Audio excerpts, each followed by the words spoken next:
Ground floor, first floor हैं जो कि जलकर खाकस्तर हो चुके हैं। ऊपर के जो फ्लोर्स हैं उनमें कुछ लोग अभी बेहोश हैं, जिंदा हैं, किसी को कुछ नहीं पता।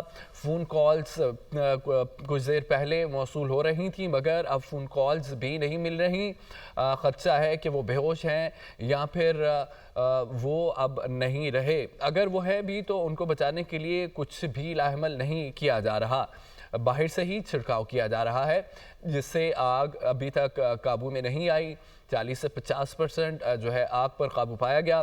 आपको ये भी बताएं कि फायर ब्रिगेड की इस वक्त 16 से ज़ायद गाड़ियां आग पर काबू पाने में मसरूफ़ हैं और तकरीबन छोटी बड़ी 3000 दुकानें हैं। आग से गुल प्लाजा की मुतादिद दुकानों को शदीद नुकसान भी पहुंचा है। प्लाजे में सूटकेस, क्राकरी और डेकोरेशन, इलेक्ट्रॉनिक्स की दुकानें हैं, तमाम जलकर खाकिस्तर हो गई हैं। नीचे के जो फ्लोर्स हैं उनमें आग अभी भी बाकी है।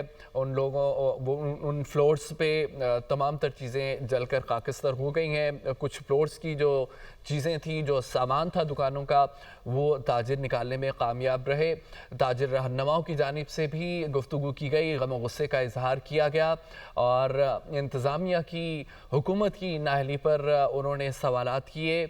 और दूसरी तरफ जो नाराज़ लोग हैं, जिनके अहलो अयाल, जिनके अहल खाना, जिनके भाई, जिनके वालिद इस इमारत में मौजूद हैं, जो लापता हैं, जिनके फ़ोन नहीं मिल रहे, वो भी बाहर मुंतज़िर हैं, गम और गुस्से का इजहार कर रहे हैं, नाराज़ हैं और अफसुर्दगी का इजहार कर रहे हैं कि किसी भी तरह उनको बचा लिया जाए।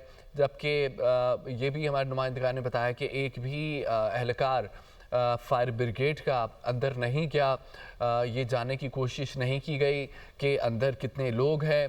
और सदर प्लाजा की जानिब से ये भी कहा गया कि तकरीबन 80 से 100 लोग वहाँ मौजूद हैं, अंदर उनको बचाने की कोशिश नहीं की गई।